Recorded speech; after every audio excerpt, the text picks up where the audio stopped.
The secluded tower near a town named Lockville lives a lone wizard, Brimswald, who spends his entire day holed up in his isolated home, only coming out of his well-protected abode for sustenance for his mortal body.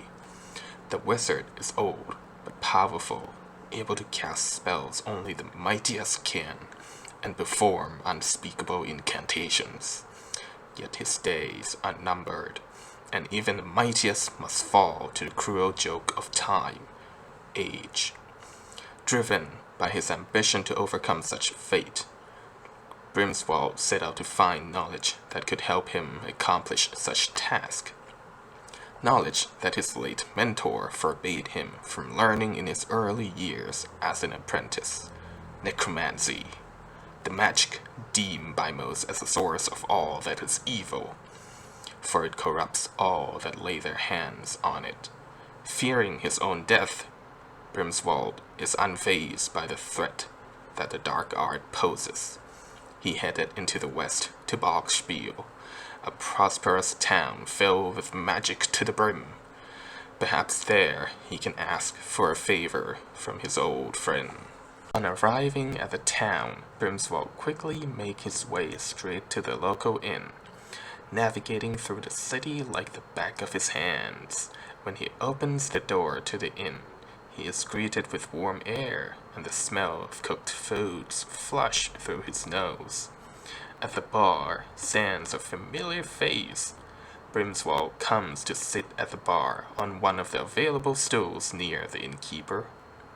Vines must be smiling upon you with how many customers you have at the moment, you greedy old sheep, said the wizard. And you must certainly have offended them, for by the gods, you look like wet towel, you old man, remarked by the innkeeper. After the two shared knowing looks, they laughed joyously for having reunited after a long time.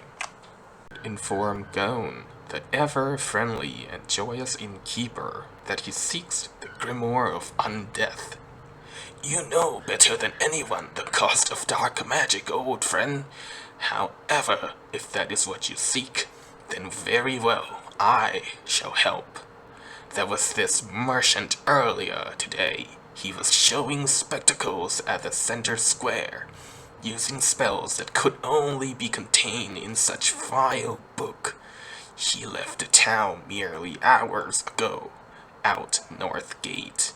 Perhaps if you hurry, you might catch up to him. Gon answered. After saying a quick thanks to his old friend, Brimswald wasted no time and made haste to the North Gate, following along its path in the hope of finding the merchant in question.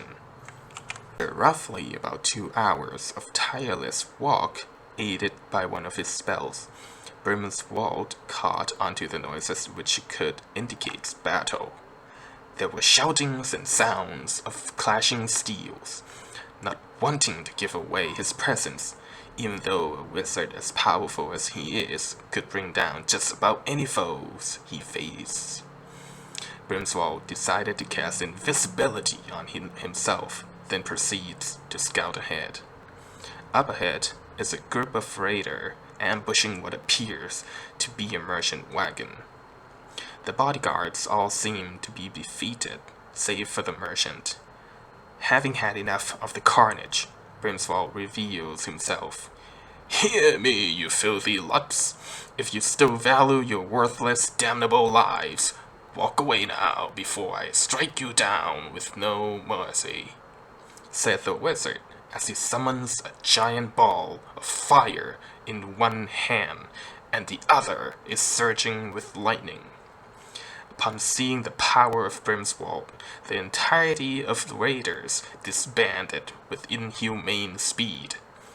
However, the gods did not favor the merchant, as he is heavily wounded and is on his last breaths. It's my daughter. Make sure she's okay, was the last thing the merchant muttered before passing. Unable to save the merchant, Brimswald looked around to find a young girl around 10 years of age. Out of guilt, Brimswald decided he would bring the young girl with him, seeing that she has no one else. Upon getting a closer look, the wizard sees that the girl is holding the grimoire he has been searching for. Brimswald remains quiet for now, as not wanting to startle the poor girl any more than she already is. As the wizard is about to return home, he saw two more young boys poking their heads out from their hiding spot. With a sigh, Brimswald shouted, "Come along now! I won't hurt you. I only want to help." The boys hesitated at first, but they have nowhere else to go now that their family is no more. They cautiously approach Brimswald. Only until they are certain that the wizard means them no harm do they follow him. But eventually came to learn the boys' names, which are Noel and Axin. They are brothers and sons of Sheafguard who were hired to protect the caravan. The traumatized young girl, Bria, is doing better now that they have arrived at a safe place, the Wizard's Tower. Brimswald had offered to take the book from Bria and put it in a secure box, to which only the wizard knew how to open. "What are we to do now, Mr. Brimswald?" asked Axin.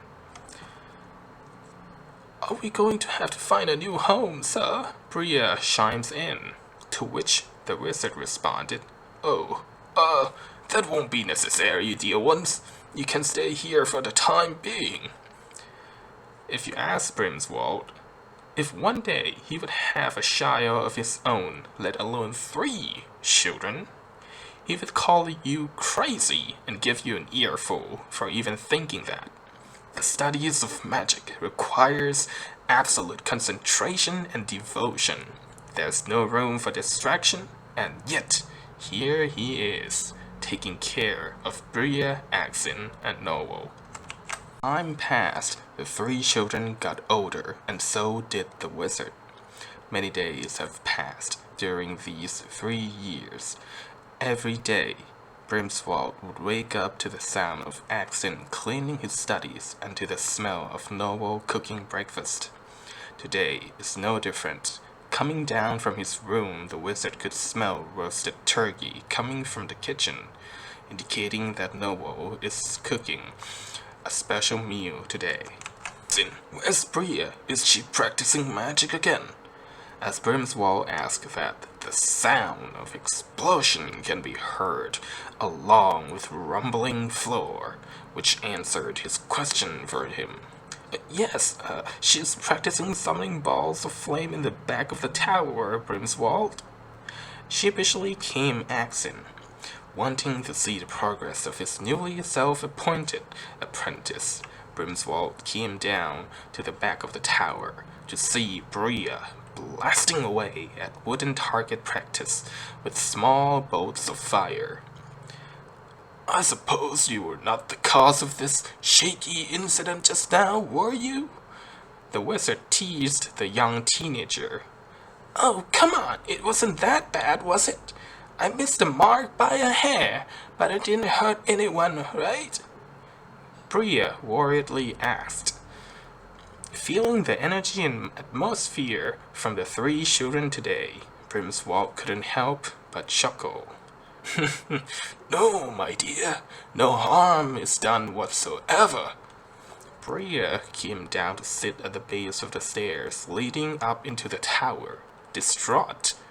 How will I become as powerful as you are if I still struggle to aim a firebolt spell? I won't be able to save anyone like this," said Bria as she kicked the grasses in frustration. The wizard replied, "Dear one, I have studied this art since I was your age to get this powerful. You have only begun for 2 years, and you could already do more than I could in the same amount of time spent practicing. If you keep working hard, I truly believe that one day you will surpass me. Just look at your brother, Noel." No matter how many times he burnt the food or over-seasoned them, he keeps at it until he perfected the dish. All you ever need to become powerful, my dear, is time. And you have all the time in the world. Bria's eyes are slightly teary. She leans in to give our good old wizard a hug before remarking about food and head inside the tower. Here, that Brimswald decided he no longer craves immortality.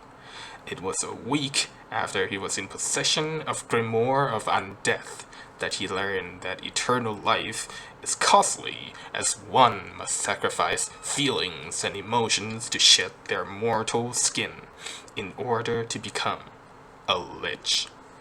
A powerful undead creature with unrivaled magic capabilities, a master of necromancy.